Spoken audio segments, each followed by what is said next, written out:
Hello मैत्रिणींनो, मी आज तुम्हाला मस्त असं चटपटीत हे ग्रीन वाटाण्याचं मी रगडा पॅटीस दाखवणार आहे तुम्हाला. चला तर मग काय काय करायचं ते बघूया. येलो वाटाण्याचं पण म्हणजे येलो वाटाण्याचंच करतात, पण मी ग्रीन वाटाण्याचं पण करते आहे. पण हे पण खूप छान होतंय, मस्त. तेच म्हटलं आज तुम्हाला दाखवावं. आता हे भिजवून घेतले मी रात्री, सकाळी भिजत टाकलेले आणि आता मी करायला लागले. त्याच्यात पाणी घालून पाणी आणि हळद, थोडंसं मीठ आणि अगदी चिमटभर असा सोडा, हे मी असं घालून कुकर लावणार आहे. वाटाण्याबरोबरच आपण पॅटीससाठी बटाटा लावून घेऊया. याच्याबरोबरच एक 5-6 शिट्टी होईपर्यंत इकडं मी रगड्याला जे लागणार आहे ते तयारी करून घेते. बारीक कांदा चिरून घ्यायचे, कांदा, टोमॅटो, मिरची, लसूण, आलं, कोथिंबीर आणि हे गोड चटणी, ह्या चिंच, गूळ, धणे, जिरे, हे असं गोड चटणी केलेलं आहे. आता आपण मिरची, लसूण आणि आलं असं पेस्ट करून, लसूण आणि कोथिंबीर, मिरची असं ठेचा करून घेतले मी. आणि हे थोडं बाजूला काढून मग यातच पुदिना आणि कोथिंबीर घालून ग्रीन चटणी करून घ्यायचं आहे. ग्रीन चटणी लागतं ना, हे यातच काढून घ्यायचं. थोडंसं पाणी घालून वाटून घ्यायचं. एक अर्धा लिंबू पिळते, अर्धा लिंबाचा रस. लिंबू का पिळायचं माहिती आहे का? हे ग्रीन चटणीचा कलर असंच राहतो, छान काळं पडत नाही. नाहीतर पुदिनामुळे ना काळं पडतं, हे लिंबूमुळे आहे असे कलर छान राहते, म्हणून लिंबू पिळायचं. हे पहा कसली सुंदर कलर आलेला आहे, मस्त ग्रीन झाले. हे काढून घेऊया. तेल घालूया, जिरे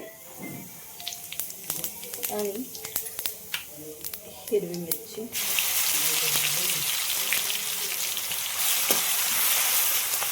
चिरलेला कांदा,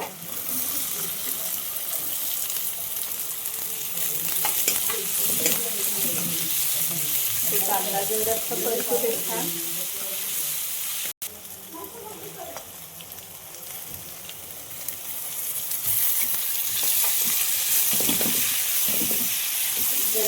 टोमॅटोला पाणी सुटते, छान स्मॅश होते.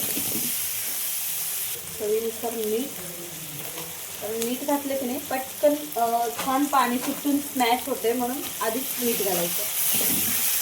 किती सुंदर असं स्मॅश झालंय, तुम्ही बघू शकता किती छान आलेलं. आता ह्याच्यामध्ये जिरे पुढे घालू आपण. ते ना फक्त जिरे वापरायचे याला, आणि हे भाजून व्यवस्थित भाजून ह्याचे पूड करून घ्यायचं, कच्चं नाही. म्हणजे ह्याचा एक फ्लेवर खूप सुंदर येतो त्याला, त्यामुळं भाजूनच करायचं. जिरे पूड, हळद,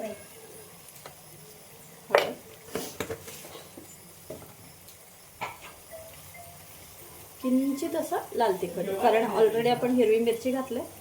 थोडंसं लाल तिखट. छान असं शिजलेलं आहे, सुंदर शिजले आणि कलरही किती छान येतो.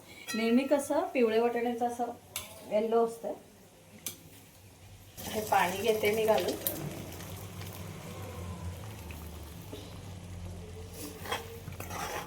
आणि ना मटार थोडंसं स्मॅश करून घेऊया. ते थोडंसं स्मॅश करून घालूया, म्हणजे छान असं मिळून येते. थोडंसं, जास्त नाही आहे.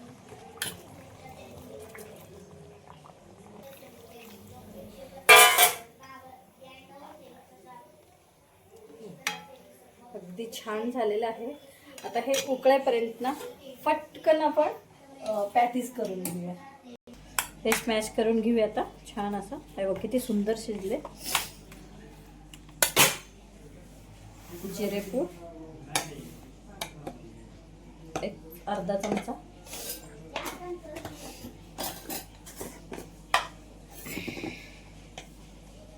उलट धणेपूड हे पण अर्धा चमचा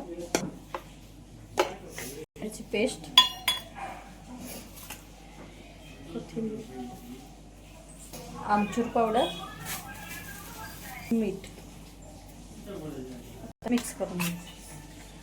आणि हे बँडिंगला तांदळाचे पीठ वापरतो आम्ही. खरं ॲक्च्युली तांदळाच्या पिठापेक्षाही पोहेचं पीठ घालूया आपण, खूप छान लागतं.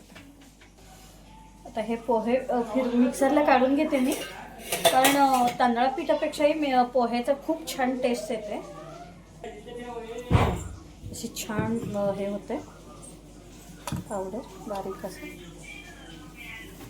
इतकं सुंदर असं हे होत आलं. इकडे बारीक गॅसवर अजून 1-5 मिनिटं ठेवते मी. शालो फ्राय न करता डीप फ्राय करते. तेल तापण ठेवते, तवर मी आपण हे पॅटीज बनवून घेते. आता मी असं गोल करून घेते. वेगवेगळे शेप पण, हार्ट शेप, स्क्वेअर वगैरे करता येतात. ह्याची छान असं मोल्ड पण मिळतो. करून घेते.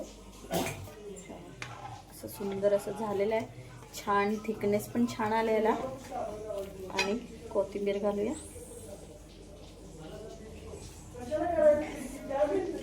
आता हे बंद. मी पॅटीज बनवून घेतले.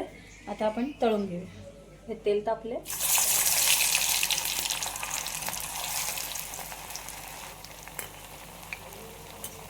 मी शालो फ्राय करत नाही आहे, डीप फ्राय करते. कारण हे असं खूप छान खमंग लागतात हे तळलेले. त्यामुळे बघ किती सुंदर असा कलर आलेला आहे. मस्त तळलेले पॅटीस मी तळून घेते. चला आता आपण डिश तयार करूया. हे असं टिक्की घालूया. असं थोडंसं हे करायचं त्याला.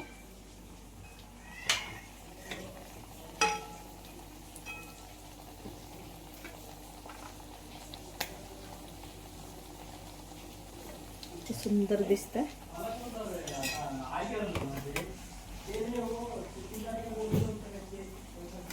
आणि हे चिंचगुळाची चटणी.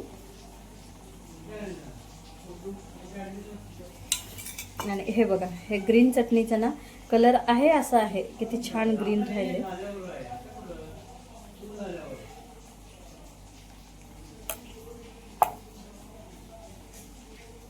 कांदा,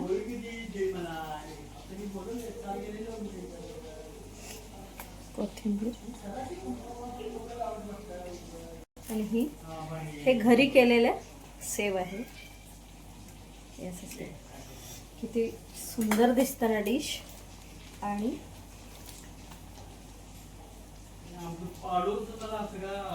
चला खायला रेडी आहे ग्रीन वाटाण्याची रगडा पॅटीस. येल्लोच पाहिजे असं काही नाही आहे. आणि तुम्हाला रेसिपी नक्की आवडली असेल तर लाईक करा, शेअर करा आणि सबस्क्राईब करायला विसरू नका.